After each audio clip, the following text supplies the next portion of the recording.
know, it's Guido coming at you with the Tactics Talk, guys. Welcome back and thanks for tuning in. I do appreciate the support as always. Today we're going to talk about deployment losses, how to recognize them, what you can do about them. Deployment losses are when your team deploys so poorly, a large reason why you lost was because of how the deployment went. We'll get this game going and we'll talk about it as we go. There is a lot of talk about, 30% of the games you're going to win, 30% you're going to lose, and somewhere between 30 and 40 is the games that are going to be up in the air. And a lot of times the deployment loss games are the ones that you're going to have a hard time winning no matter what. So what you want to do with those is recognize them and then do the best you can. I thought I actually hit this guy on that, but looks like I did crit him. Okay. And I suppose he fixed it before he got hit because I didn't get any assist. Malinovka, Proc, really any map, but especially these two, it's pretty easy to see right away if you're going to have trouble with your deployment. So I'm watching this happen. I don't know why, but I always tend to be the first guy to positions because I know exactly where I'm going and I head that way. However, that is more playing the map than the match. So you need to assess. I'm getting better at that as I go. We're watching this happen. I can see the Leopard, the Object 140, the CS-59, the 268-4, the T-54. None of these guys are coming up the hill. So let's just stop right here. And we're going to talk about how to recognize the problem with a deployment.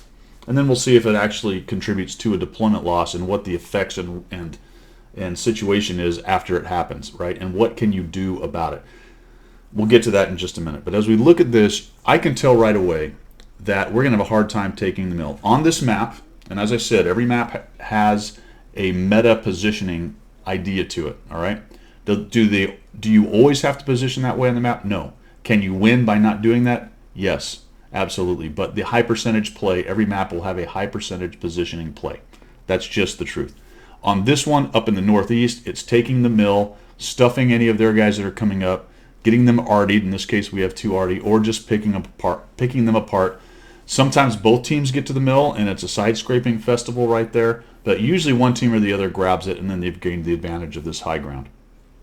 From there, you have to figure out how to use that. However, the first thing then, positioning-wise, is to get up to the mill.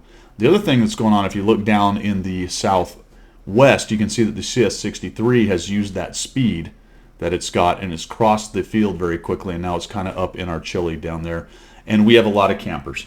Anytime, especially on a map like this one, you get a lot of this kind of thing where it's just a bunch of guys sitting down in the back, you know you're probably going to have trouble. So I'm going to go ahead and keep on going. I say not enough hill, and I know that. And now there's the SA I needed to know. What I wanted to know is, are they really sending much up here? Well, they're sending the 430U. That's very bad. And the CS50, whichever one that is also coming up. And I turn around and I've got me, a T-54, and I can tell by the way that T-57 is driving, he's not intending to come up.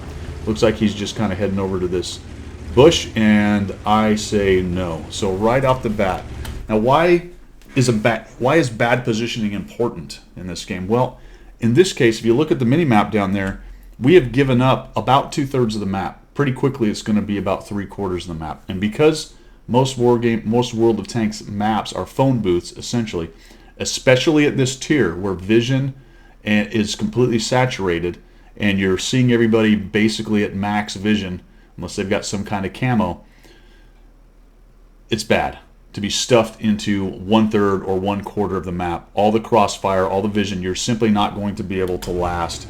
There's also artillery involved, so we can see right now a developing deployment issue which is going to create a deployment loss. Well, I'm just going to come back here. So what do you do about deployment losses? Well, you can be a hardhead and go straight up the hill like the T-57 is, who's not paying attention to anything. Looks like he finally realized it and he's backing up. Look how many guys are going up the hill. There's no way we win that, right? I would have been up there alone and those guys would have absolutely wrecked me. There are Progettos there. The T-57 is just hanging out in the middle, just waiting to be artied, tracked, shot. They definitely took the hill. They crossed a couple guys across, and now we're stuffed into a corner. Our Char is doing what he can to get a little light over there, but there's just not a lot of fire support, and we've got a developing deployment loss. So what do you do? In this case, I choose to sit here, and we're going to have to try to hold them on the hill. Provided we don't lose down in the southwest, which unfortunately is starting to happen, this can work. you can win this map by turtling up on this side of the map and taking them if they're bad and they're coming off that hill incorrectly. But if they're smart, they're going to get somebody low and start to get us lit. And because they have started to create a problem in the southwest, we've got huge issues. If the 268 version 4, T-54, and the other T-54 get killed and they move into draw distance, look how close my circle is to those guys right now.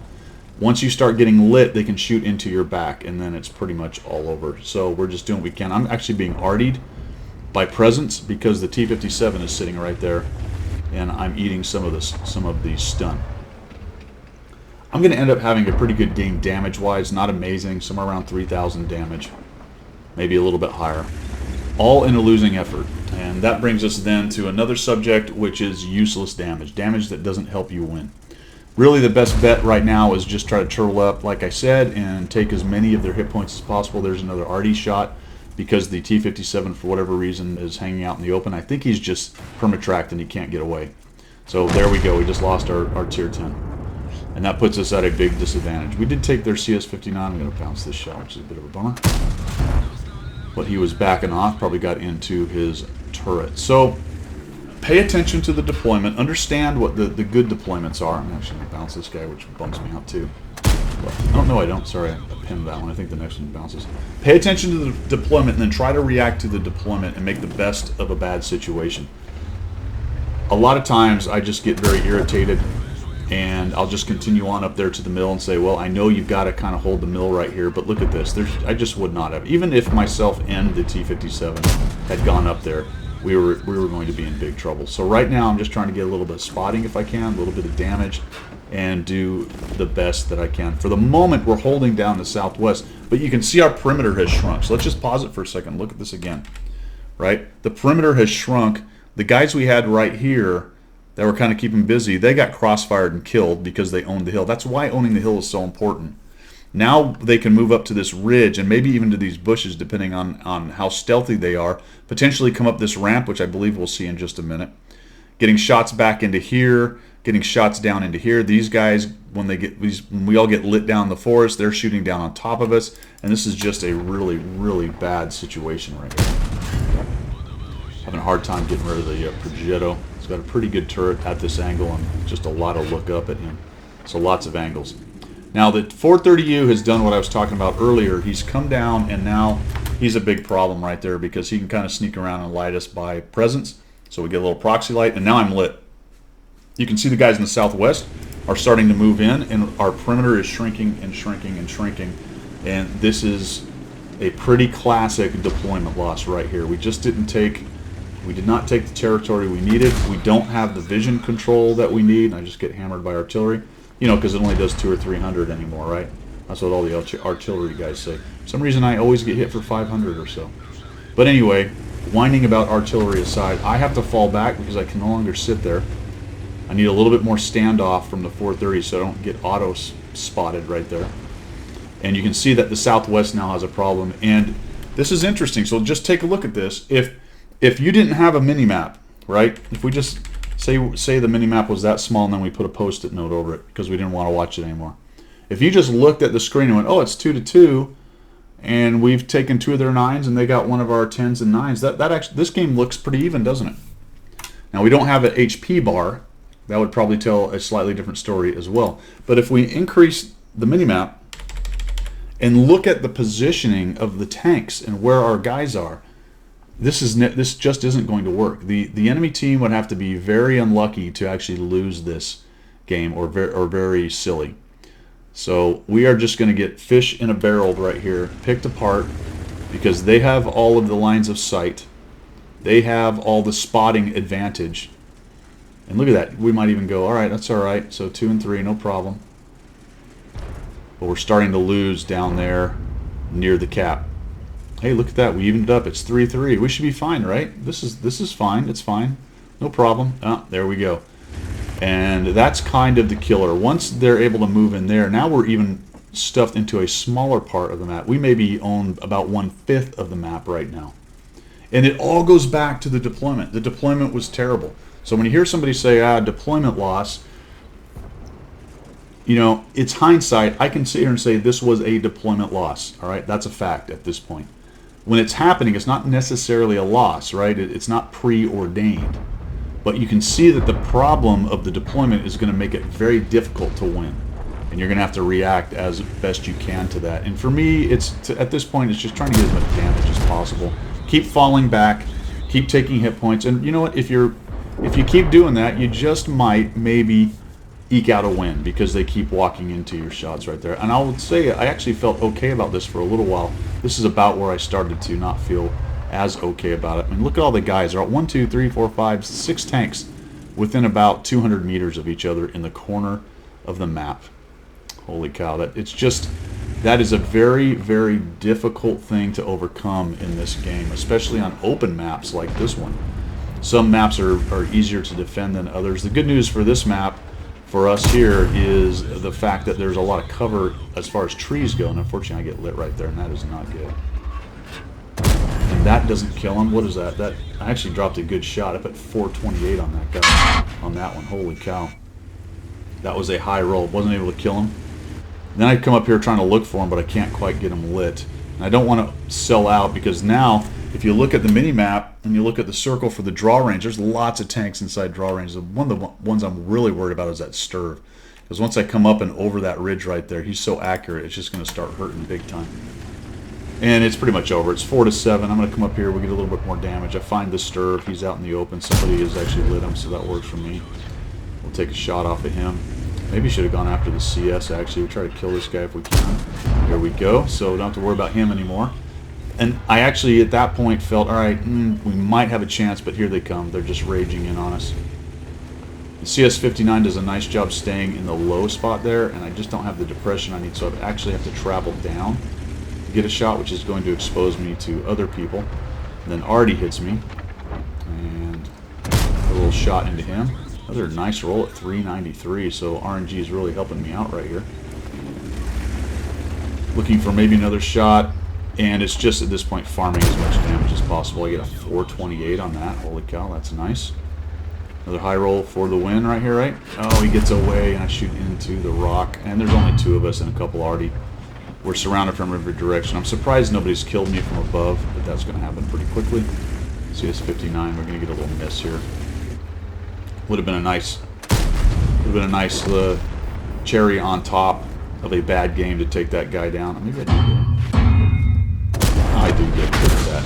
Artie comes in. I'm the only guy other than one guy to be shot. Somehow that CS-59, I don't really know why those 2 up above me right here didn't just push in and get the damage. This game, and again, if we do this, if we minus the minimap and don't pay attention to how the game went, and we look at this, we go, it's not too bad. 8 to 15 was pretty even game, but we were never really in a position to win this. We deployed terribly. It caused us issues that was going to be very difficult to overcome, and then at the end of it, you look at it and go, yes, the primary reason why this team lost was the deployment was awful. And that's where you get the term deployment loss. All right, and what you need to learn how to recognize that on different maps. So here from this spawn, the south spawn on Malinovka, you can see one example of a bad deployment. You've got to take the mill. You do. The windmill on the top. You have to send guys up the hill. You have to contest it. If you lose it, you have to defend like we did. But unfortunately, the enemy team also was aggressive enough. That CS-63 lived, by the way. Usually it doesn't happen. People find a way to kill dudes who come down and across like that. But this red team was able to keep on doing this. Let's show you another example.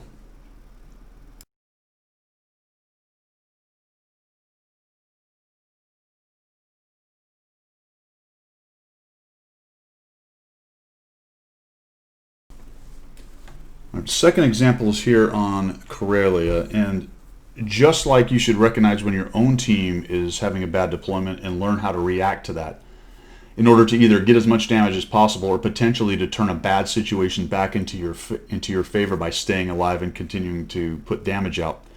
So too should you recognize it in the enemy team or on the red team when you notice that they have made a bad decision regarding deployment. So here we are in my CS-59 on Karelia. This is an assault. We're on defense. I rather like Assault and Defense on Karelia. I play this map very well on Assault and Defense. People kind of misunderstand how to do it quite a bit. So I rarely have really bad games on this one.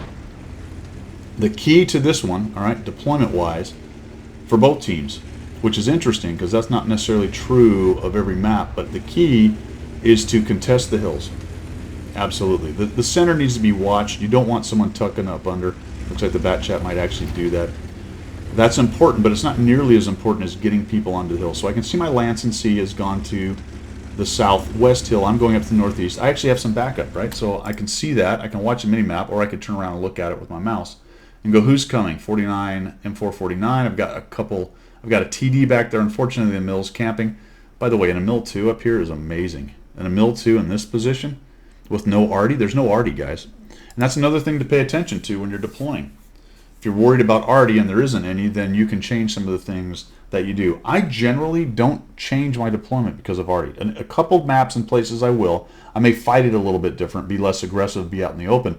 But as a general rule, arty doesn't stop me from deploying to the right place on a map, except in a few situations. But on this particular map on Karelia, you want to take the two hills. You can the Lancet, I'm feeling like we're a little weak in the southwest, but I don't know what the enemy's doing yet, so we'll kind of pay attention. The WZ died, that's nice.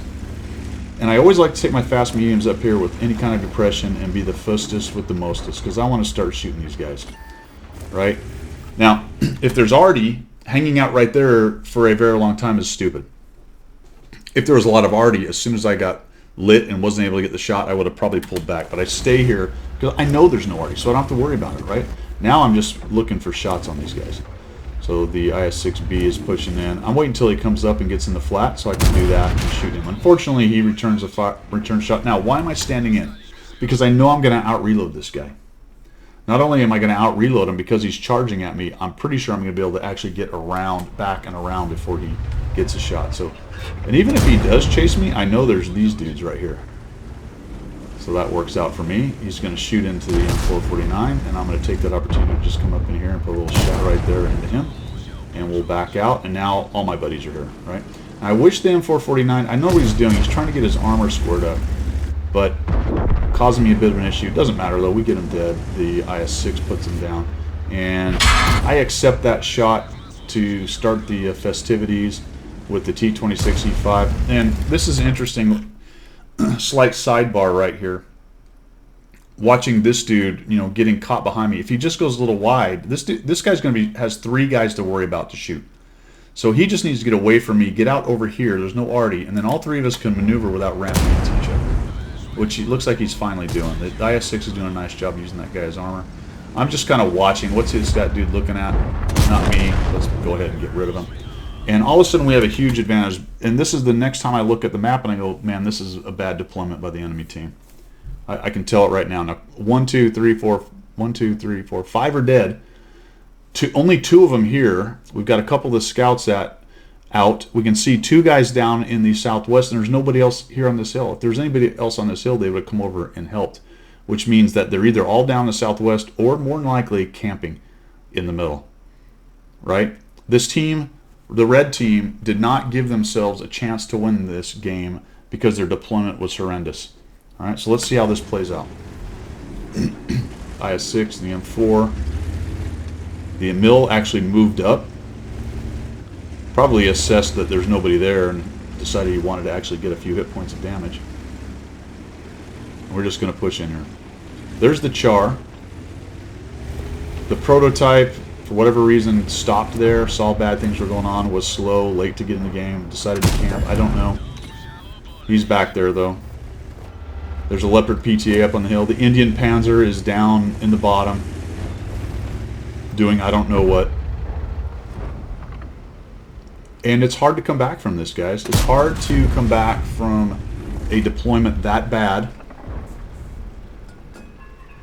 And you need to learn how to recognize it when you're seeing it, because now we can be super aggressive. There's no reason not to just push in on these guys and start taking shots. All these clowns back here. Now these guys might be getting shots on the southwest right here, but these dudes, everyone needs to be just pushing in. This is over, man. Take all those hit points, get in there, get yourself some damage. So we'll just come down here. I was sort of expecting to get lit by the Indian Panzer, but the mill's going in there to find him. He gets lit. I recognize it late. Slam on the brakes. Back up. Looking for potentially a shot. And then I notice there's going to be a little hole right here. So I wait for him to come through. I missed that one. And I'm thinking, well, surely he'll back up again, right? Yeah, there we go. I'll just do that. And down he goes. We're at 2,600. All right. Break. Small sidebar. At this point, if the cap was threatened or the Southwest was losing, I needed to go back. But this is an example, and I've talked about this a lot. This is a great example, very obvious example of it just doesn't matter. Our cap is covered with people. Their Southwest only sent 2 people, maybe 3. Looks like the Char Future went up there. Complete deployment loss by the enemy. Only 2 or 3 in the Southwest. Only 2 or 3 up in the Northeast. Everyone else sitting in bushes or camping the hill. Dude, it was over before it even started.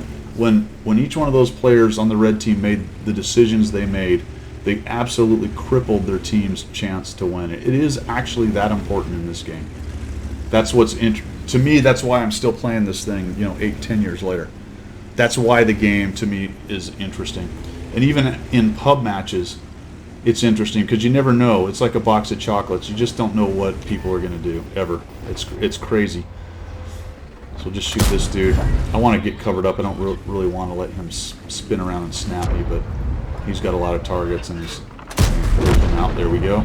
Oh, Scorpion G's dead. I know the Patton's up top, so he's my next target. Notice as soon as I kill the Scorpion, I'm on the way to the next red thing. He's taking hits right and left. I'm just hoping he'll have some hit points by the time I get there. I'll let him zoom in a little bit and put a shot into him. And then he goes doink. And then the 705, I just come over this way.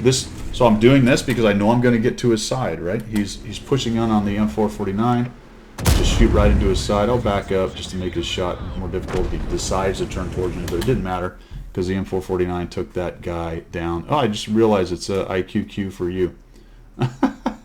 I did not know that was that's who that was in there. Nicely done. So he came up there with me. Wait a minute. IQQ for you. What? Hold on.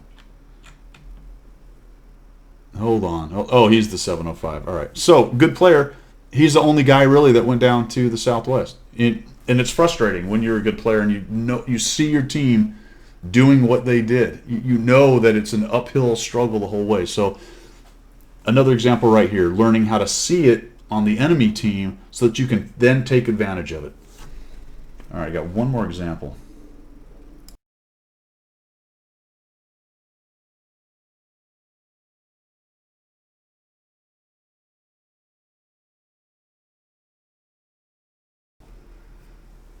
Third example is Mountain Pass. I showed you 2 easy examples, pretty obvious on those 2 maps. I talked earlier about some maps are a little more difficult. This is one of them. You can still see it coming, but this map is a little bit different because there's a lot of what-ifs on this map. It says all tier 8. There's only 1 artillery on each side. You'll notice there isn't a scout. So good scouts and several artillery makes this move dangerous. And even though Wargaming messed around with this map and put this little divot and a little bit of cover right here, it's still very dangerous for the south spawn to cross this open area. And it is not nearly as dangerous for the north spawn to cross. Although you can put a scout right here, and they can spot. If you go out into the open and shoot, you're going to get spotted. There's really no place to do that. Unfortunately, this side, the north side, actually has some bushes, which is total BS. So it's just very imbalanced right here.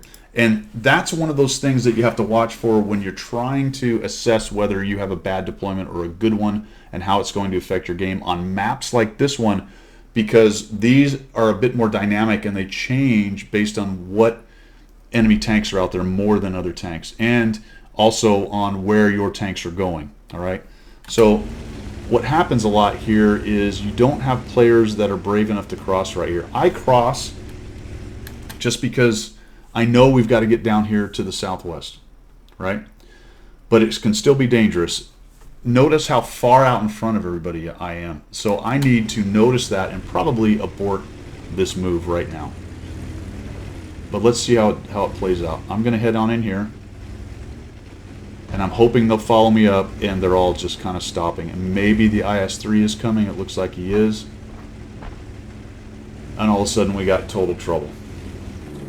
Right? This is not good. And a lot of it then will depend on what the enemy team does. The enemy team has a vote. We've done ours. We've sent too many guys up to to the north, the Bras, you know, that fight over there is the low percentage play. It's too easy to stuff people, and they don't push. If you have an overmatch on the ice road, you can actually get up under them and get there, but nobody wants to take any kind of hit and push that. So it almost always, 99% of the time, devolves into a peek-a-boom. Or they camp in the back about where they are right now and wait for the other team to come around the corner. One side or the other waits.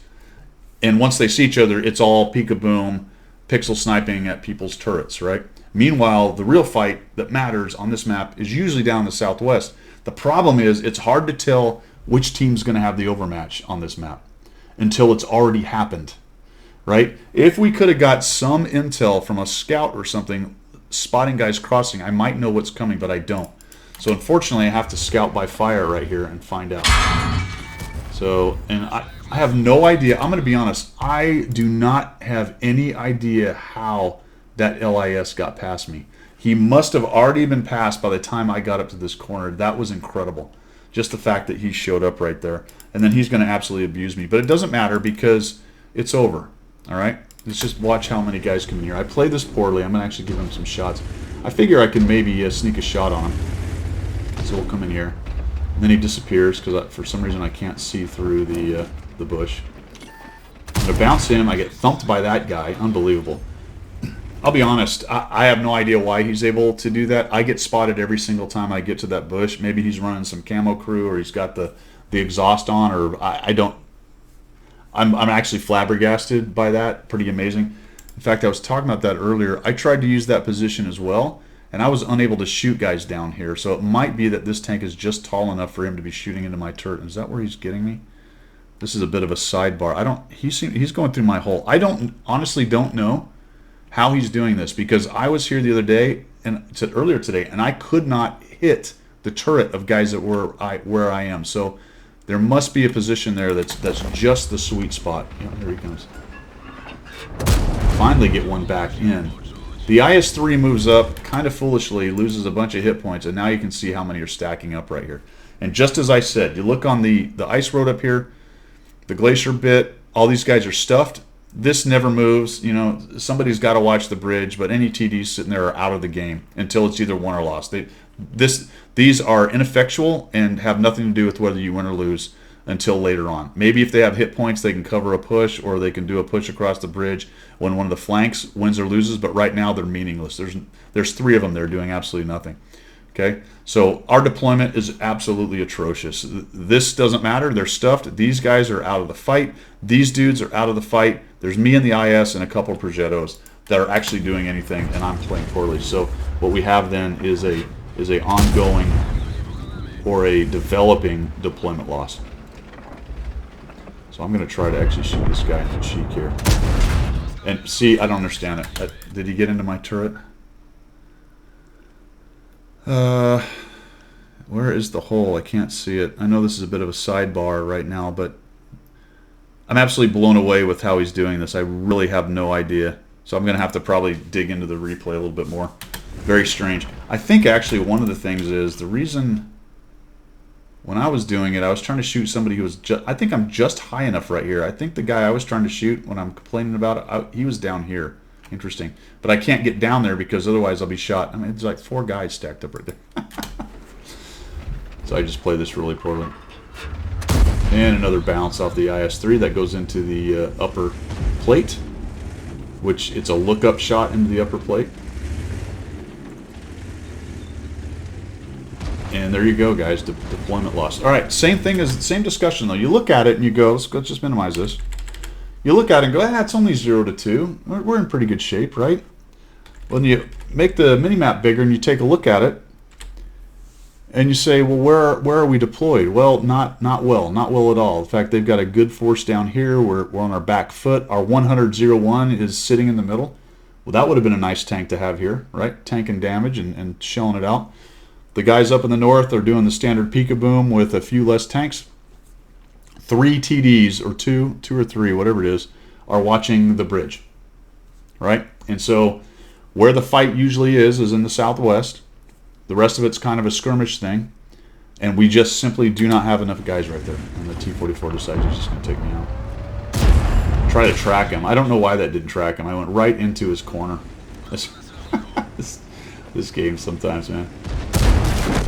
Unable to block that shot. Down I go, and it is all over. So we'll just kind of speed up here. All right, so they cleaned us up, pushed the other progetto back, and now the same thing is developing from the first game, where we're starting to live in a corner of the map. We're living in a fifth, a fourth, a third of the map, and the enemy has the rest of it. Not as critical on this one because there's no real crossfire opportunities. That's what's interesting about the more canalized maps than, say, Malinovka or Proc. There's much fewer crossfires, but there will eventually develop some, and there are flanking opportunities. So we just go forward again, getting backed up. You can see that big push down in the south. Look how many tanks they brought to that fight. We're down 2 to 5.